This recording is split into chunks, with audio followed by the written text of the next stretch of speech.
तो बेटा यहां तक तो हमने कल देख लिया था, ठीक है, कि भाई प्रोडक्शन पॉसिबिलिटी शेड्यूल कैसे बनता है, कॉम्बिनेशंस कैसे बनते हैं, कैसे गुड्स को बढ़ाया जाता है और दूसरे में कमी की जाती है, और जो कमी होती है, जो सेक्रीफाइस होता है, वो सेक्रीफाइस भी कंटिन्यूअसली बढ़ता जाता है। और इसके पीछे रीजन क्या है वो भी मैंने आपको बता दिया, कि जो हमारे रिसोर्सेज हैं उनकी प्रोडक्टिविटी दो गुड्स में कभी भी सेम नहीं होती, है ना। जो गन्स में आपके प्रोडक्ट लगते हैं, जो गन्स में आपके रिसोर्सेज लगते हैं, वो हो सकता है बटर में कम लगे या ज्यादा लगे, है ना। अच्छा, ये तो बात चलो सर ठीक है। इसके बाद बेटा मैंने आपको बताया था एक टॉपिक, वो टॉपिक था मार्जिनल अपॉर्चुनिटी कॉस्ट। बेटा ये जो मैंने आपको बताया ना अभी अभी, कि एक एक्स्ट्रा बटर के लिए आप कितना सेक्रीफाइस कर रहे हो, बेटा इसी को कहते हैं अपॉर्चुनिटी कॉस्ट। एक बटर एक्स्ट्रा पाने के लिए आपकी अपॉर्चुनिटी कॉस्ट कितनी है, इसी को कहते हैं मार्जिनल अपॉर्चुनिटी कॉस्ट। और मैंने मार्जिनल का मीनिंग आपको समझाया था। मार्जिनल का मतलब होता है विद एन एडिशनल यूनिट, एक एक्स्ट्रा यूनिट से क्या होगा, इसको कहते हैं मार्जिनल। ठीक है, तो यहां पे अगर हमें निकालना हो मार्जिनल अपॉर्चुनिटी कॉस्ट, ठीक है, खैर वैसे भी लिख क्यों रहा हूं, मार्जिनल अपॉर्चुनिटी कॉस्ट आपको यहां पे निकालना हो, पहले वाले में तो खैर इससे पहले कितना था हमें कोई मालूम ही नहीं है तो निकाल नहीं सकते, पहला वाला डैश लगा दिया। अब पता लगेगा बेटा एक्स्ट्रा यूनिट बटर के लिए आपने कितना एमओसी, कितना मार्जिनल अपॉर्चुनिटी कॉस्ट है, 1, ठीक है। उसके बाद अगली एक यूनिट के लिए कितना छोड़ा आपने गन्स को, 2। उसके बाद अगली एक यूनिट के लिए गन्स का सेक्रीफाइस कितना है, 3। उसके बाद अगले एक यूनिट बटर के लिए कितना है, 4। उसके बाद अगले एक यूनिट बटर के लिए 5। फिर उसके बाद अगले एक के लिए 6। आप जैसे जैसे बटर का प्रोडक्शन बढ़ाते जाओगे वैसे वैसे आपको हर एक एक्स्ट्रा बटर के लिए ज्यादा यूनिट्स की जरूरत पड़ेगी, या फिर मैं बोलूं ज्यादा रिसोर्सेज की जरूरत पड़ेगी। तो गन्स में उतनी ही बेटा कमी होती जाएगी, तो गन्स में होने वाली कमी भी धीरे धीरे बढ़ती जाएगी। Marginal opportunity cost always increases, याद रखना पक्का रूल है, मार्जिनल अपॉर्चुनिटी कॉस्ट हमेशा बढ़ती है, ठीक है। अच्छा, इसके बाद इसमें बेटा मैंने आपको डिटेल्स एक बार पढ़ानी थी कि मार्जिनल अपॉर्चुनिटी कॉस्ट की डेफिनेशन क्या होती है। तो एक बार सभी लोग डेफिनेशन पढ़ लो क्या होती है। Marginal opportunity cost refers to the number of units of a commodity sacrificed to gain one additional unit of another commodity. बेटा ये वन एडिशनल यूनिट का मतलब किसकी बात हो रही है यहाँ पे, one additional unit of another commodity जो आपको गेन करनी है, मतलब ये बटर की बात हो रही है। और बटर को पाने के लिए जो आप सेक्रीफाइस कर रहे हो, जिस कमोडिटी को सेक्रीफाइस कर रहे हो और जितनी क्वांटिटी में कर रहे हो, वो है बेटा आपकी गन्स की, ठीक है। तो एमओसी का मतलब क्या है कि एक यूनिट बटर की पाने के लिए आपने कितना गन्स का सेक्रीफाइस किया, उसी को हम कहते हैं एमओसी, और कुछ नहीं। MOC refers to the number of units of a commodity sacrifice to gain one additional unit of another commodity, ठीक है। ये इसकी डेफिनेशन है। इसके बाद बेटा मैंने अगले पैराग्राफ में आपको लिख के बताया है, सेकंड वाला पैराग्राफ देखो, कि भाई आखिरकार ऐसा क्यों होता है कि एमओसी जो है वो हमेशा इंक्रीजिंग होता है।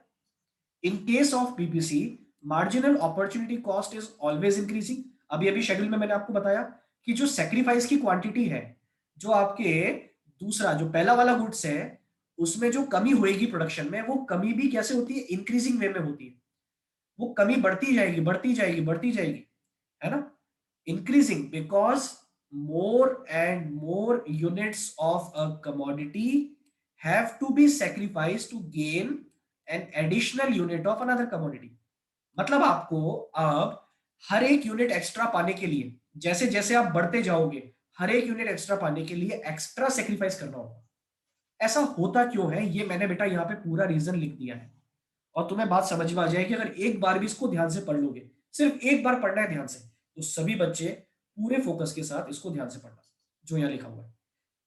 Increasing MOC operates, MOC increase होता रहता है because productivity and efficiency of resources decrease.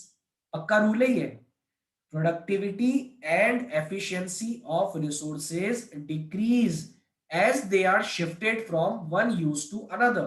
बेटा जब आपने अपने रिसोर्सेज को शिफ्ट किया ना, कहां से, गन से बटर पे शिफ्ट किया ना, तो अब जो आपके रिसोर्सेज हैं उनकी प्रोडक्टिविटी भी कम हुई। जैसे मैंने लेबर का एग्जांपल लिया था, तो बेटा लेबर को क्या बनाना आता है अच्छे से, गन्स बनानी आती है।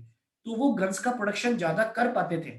लेकिन जब वही लेबर आपने शिफ्ट कर दी बटर में, तो अब वो बटर की यूनिट कम बनाएंगे, ज्यादा लोग मिलके कम बनाएंगे, है ना। ये दिक्कत है यहाँ पे। ओके, आगे पढ़ो। Let us understand with the help of an example. यही वाला एग्जांपल है जो मैंने यहाँ दिया है। A worker is employed in production of guns because he is best suited for it. एक बंदे को आपने गन्स के प्रोडक्शन में क्यों लगाया?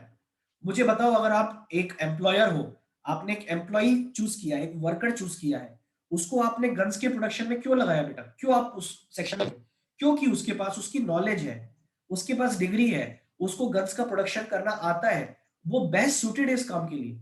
लेकिन इफ इकोनॉमी डिसाइडेड्स या if economy decides to reduce production of guns, अब अगर economy hand to hand decision लेती है कि चलो हम क्या करते हैं, गन्स के प्रोडक्शन को कम कर देते हैं, reduce production of gun and increase production of butter. और अगर आप चाहते हो बटर बनवाना, अब तुम खुद सोच लो बेटा, गन बनानी जिसको आती है उससे आप बटर बनाओगे, खैर अल्टीमेटली उसको आ तो जाएगा, लेकिन क्या वो उतनी एफिशिएंसी से बटर का प्रोडक्शन कर पाएगा क्या? आंसर दो, यस और नो। क्या वो उतनी एफिशिएंसी से कर पाएगा नो जितनी सर। एफिशिएंसी से वो गन्स बनाता था? नहीं कर पाएगा। Then worker will be transferred to production of butter, however he is not that efficient in production of butter। बेटा वो इतना एफिशिएंट नहीं है बटर के प्रोडक्शन में जैसा कि वो कहां पे था, as he was in guns। as a result his productivity in butter will be low। Butter में जो उसकी प्रोडक्टिविटी है वो हो जाएगी कम।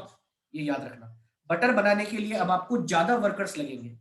ओके, तो जैसे बटर की एक यूनिट बढ़ाओगे वैसे अब आपको और ज्यादा वर्कर्स की जरूरत पड़ेगी, और जैसे एक और बढ़ाओगे तो फिर और ज्यादा पड़ेगी, और ये नीड आपकी बढ़ती ही जाएगी, बढ़ती ही जाएगी।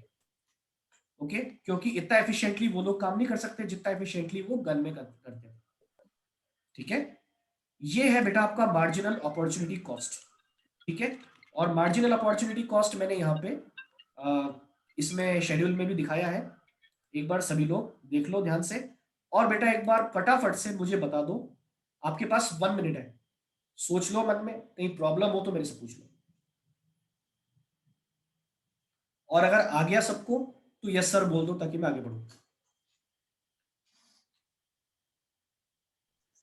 Yes sir. ओके, कुशाल को आ गया है, और यस सर। कृतिका सोलंकी को भी आ गया। Yes sir. अच्छा, पहले शायद मनन ने बोला था। ओके, और यस सर। कृतिका, ओके बेटा आपको भी आ गया, चलो ठीक है। अब बेटा एक और टर्म आती है जिसको हमें पढ़ना है, जो होती है मार्जिनल रेट ऑफ ट्रांसफॉर्मेशन, जिसको कहते हैं एमआरटी। ठीक है बेटा, बहुत सारे एमसीक्यू बन सकते हैं यहाँ से। जैसे ये चैप्टर खत्म हो जाएगा, फर्स्ट चैप्टर में आपके 2 से 3 टेस्ट लेने वाला हूं पर्टिकुलरली इसी चैप्टर के। ठीक है, तो हैंड टू हैंड पढ़ते जाओ और प्रिपेयर्ड रहना, गूगल फॉर्म के प्लेटफॉर्म पे टेस्ट आपका होगा। ठीक है, चलो भाई देखो ध्यान से, MRT marginal rate of transformation. बेटा ये कोई नई चीज नहीं है, ये बहुत आसान चीज है। ये क्या होती है सुनो बहुत ध्यान से। एमआरटी का मतलब होता है जब आप एक कमोडिटी के एक यूनिट बढ़ाते हो, मतलब जैसे हमने बटर की एक यूनिट में इंक्रीज किया था, तो उसके लिए आपको गन्स का सेक्रीफाइस कितना करना पड़ा? मान लो 2 गन्स का आपको सेक्रीफाइस करना पड़ा। बेटा इसका जो रेशो है ना, ये जो इन दोनों का रेशो है ना, 2:1, इसी रेशो को हम बोलते हैं मार्जिनल रेट ऑफ ट्रांसफॉर्मेशन। किस चीज का रेशो? ध्यान रखना, कमोडिटी जिसमें आपने क्या किया है गेन, और कमोडिटी जिसमें आपने सेक्रीफाइस किया। जितनी यूनिट गेन की और जितनी यूनिट सेक्रीफाइस की है उसी के रेशो को हम बोलते हैं मार्जिनल रेट ऑफ ट्रांसफॉर्मेशन। पहले बेटा मैं आपको इसका क्या दिखा देता हूं पहले आप इसको कॉलम वाइज समझ लो, यहाँ पे शेड्यूल में देख लो। एमआरटी फॉर्मूला वगैरह बताऊंगा मैं अभी, पहले उसको छोड़ो। पहले आप लोग देखो कि भाई आखिरकार ये काम होता कैसे। फटाफट से देखो बच्चों, कॉम्बिनेशन बी, कॉम्बिनेशन ए और बी में कंपेयर करो। आपके बटर की कितनी यूनिट्स इंक्रीज हुई है? 1। और गन्स की कितनी डिक्रीज हुई है? 1। तो यहां जो रेशियो है वो क्या है? 1 गन/1 बटर। याद रखना जो गेनिंग वाला है वो हमेशा राइट हैंड साइड में आएगा। ठीक है, 1 गन = 1 बटर। ठीक है, 1:1 बटर। इसके बाद अगला, एक और एक्स्ट्रा यूनिट के लिए आपने कितना यहां पे सेक्रीफाइस किया था, 2 यूनिट्स का, तो अब हो जाएगा 2 गन इज टू 1 बटर। उसके बाद हो जाएगा 3 गन्स इज टू 1 बटर। उसके बाद हो जाएगा 4 गन इज टू 1 बटर। इसके बाद 5 गन्स इज टू 1 बटर। और उसके बाद 6 गन्स इज टू 1 बटर। ये है आपकी marginal rate of transformation. Transformation का मतलब क्या होता है, बदलाव, रिसोर्सेज में ट्रांसफॉर्मेशन। आपने रिसोर्सेज गन से निकाल के कहां डाल दिए, बटर में डाल दिए। और ये ट्रांसफॉर्मेशन भी मार्जिनली कैसे हो रहा है, मार्जिनल मतलब विद एन एक्स्ट्रा यूनिट या एडिशनल यूनिट के साथ साथ कैसा होता जा रहा है, उसी को हम कहते हैं मार्जिनल रेट ऑफ ट्रांसफॉर्मेशन। इसका फॉर्मूला होता है बेटा, ये फॉर्मूला देखे सभी लोग। अच्छा, ये साइन किसका है, सबको मालूम है? ये जो एक छोटा सा ट्रायंगल बनता है इसको क्या बोलते हैं, पता है किसी को?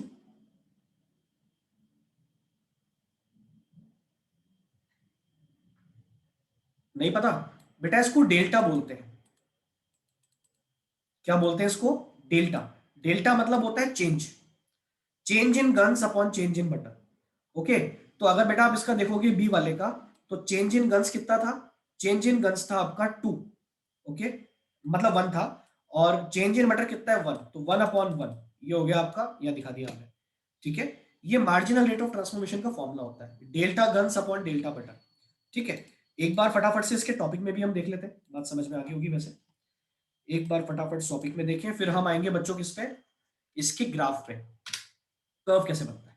एमआरटी क्या होता है, सभी लोग याद रखना, MRT is the ratio of number of units of a commodity sacrificed to gain an additional unit of another commodity.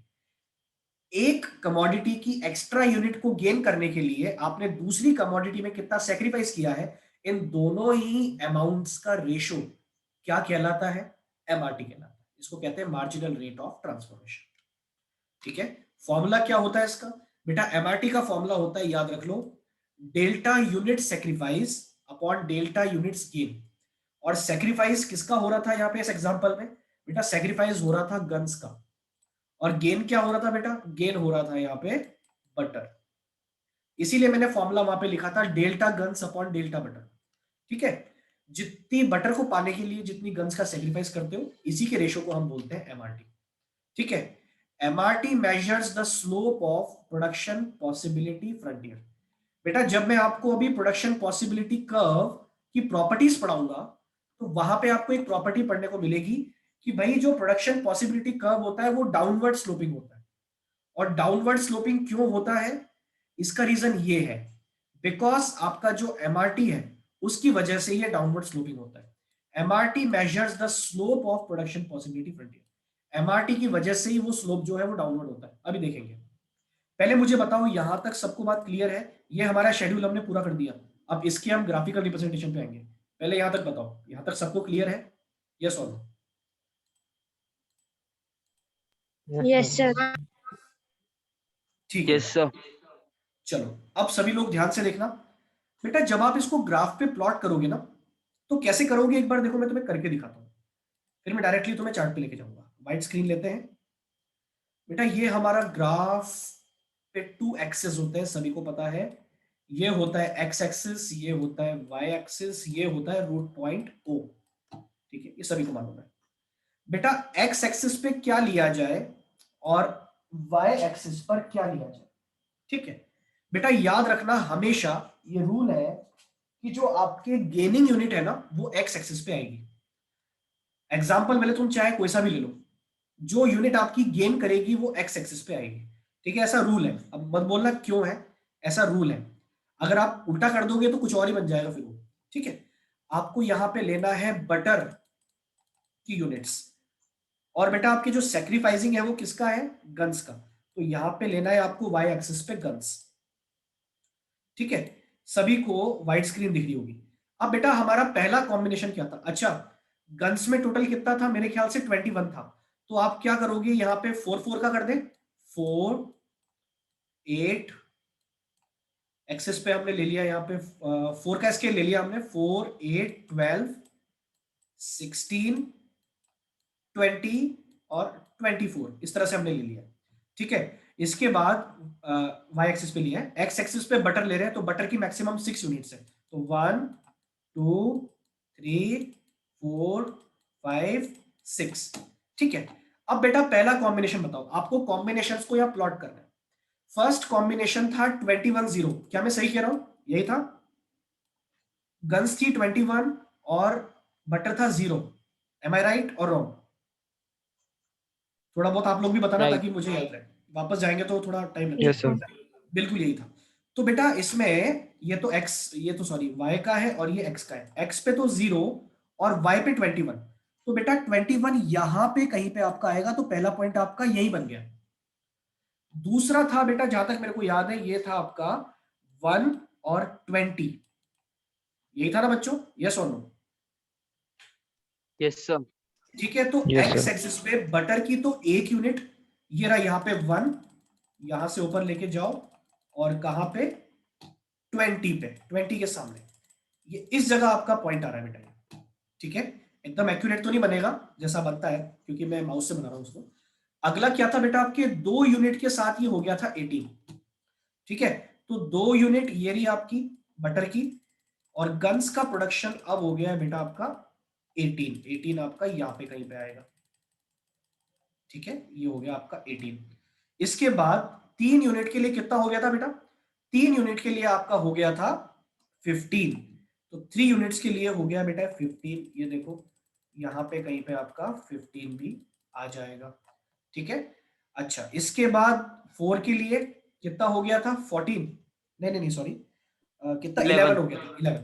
4 के लिए हो गया था 11, तो बेटा 4 के लिए आपका हो गया है ये यहाँ पे 11, ये 11 यहाँ पे कहीं पे है, तो ये हो गया 11।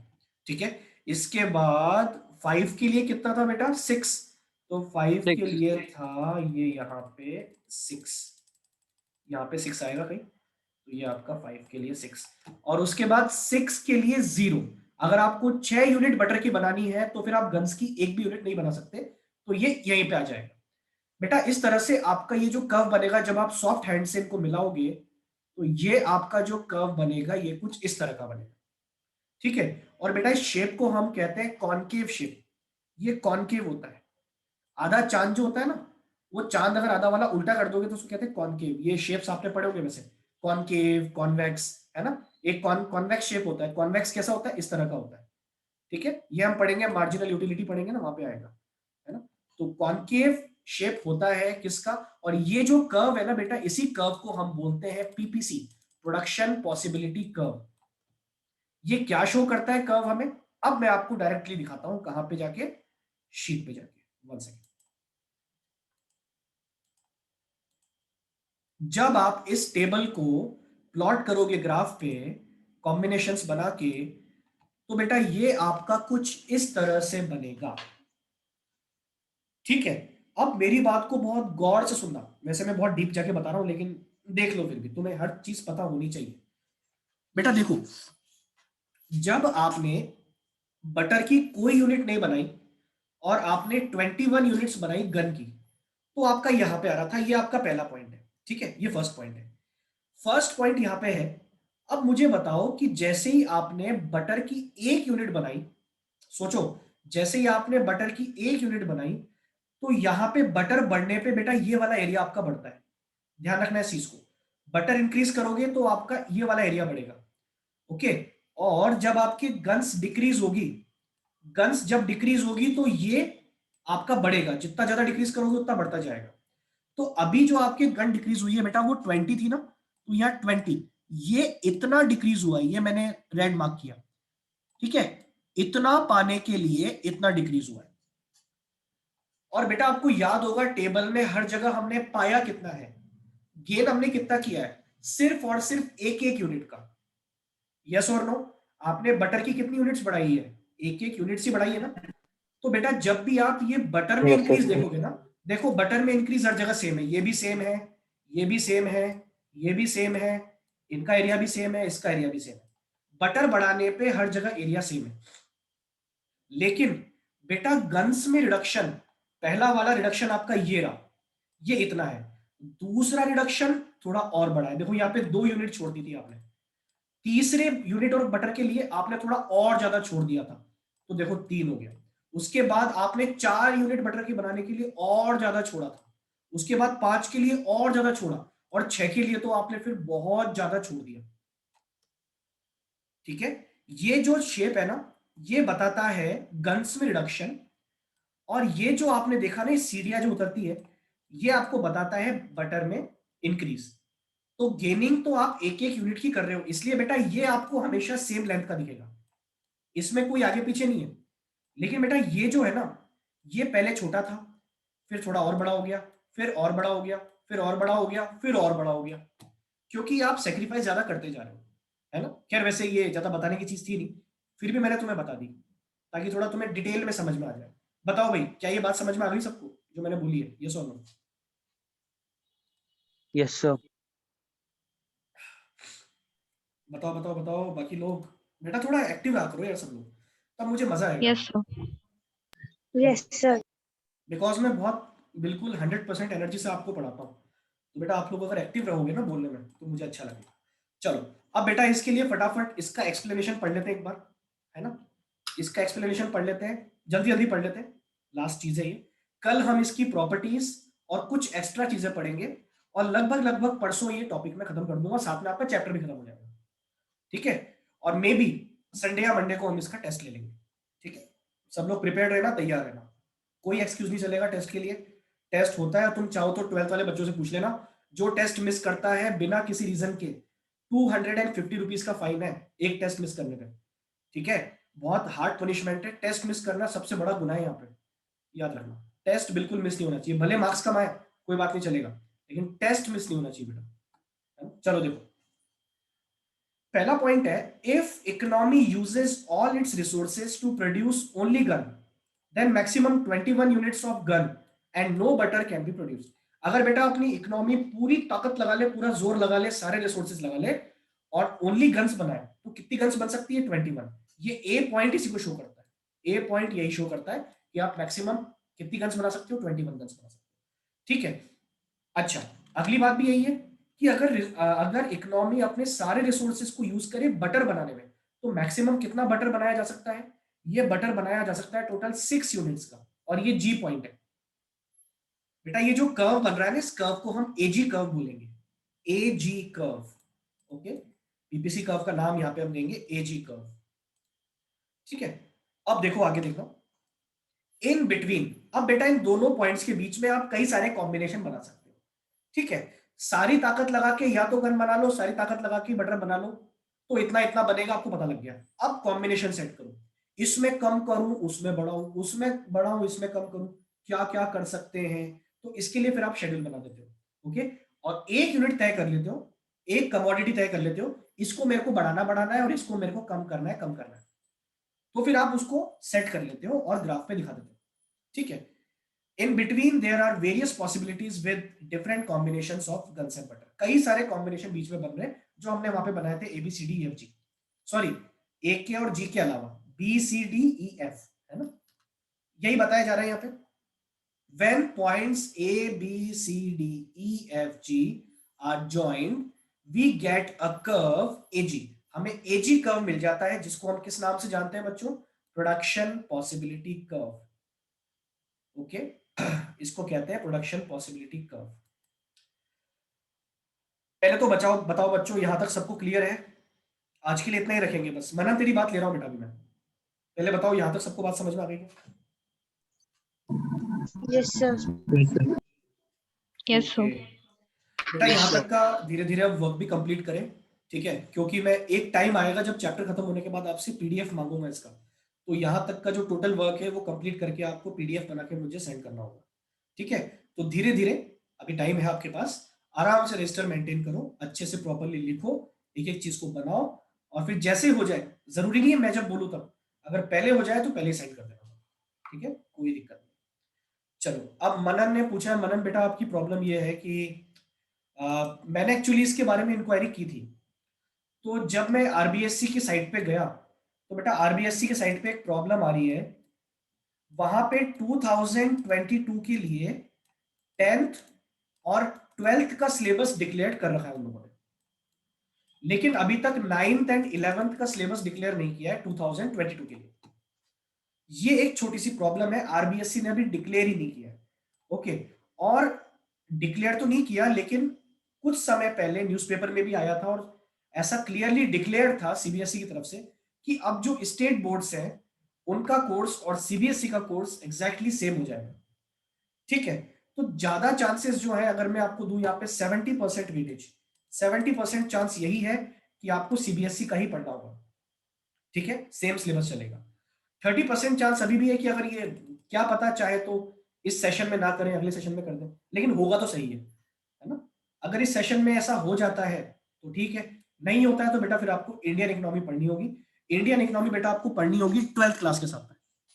ठीक है, और भी कोई है क्या यहाँ पे आरबीएससी वाला मनन के अलावा? राजस्थान बोर्ड का कोई और स्टूडेंट है बेटा यहाँ पे? नहीं है, मनन ही ओनली।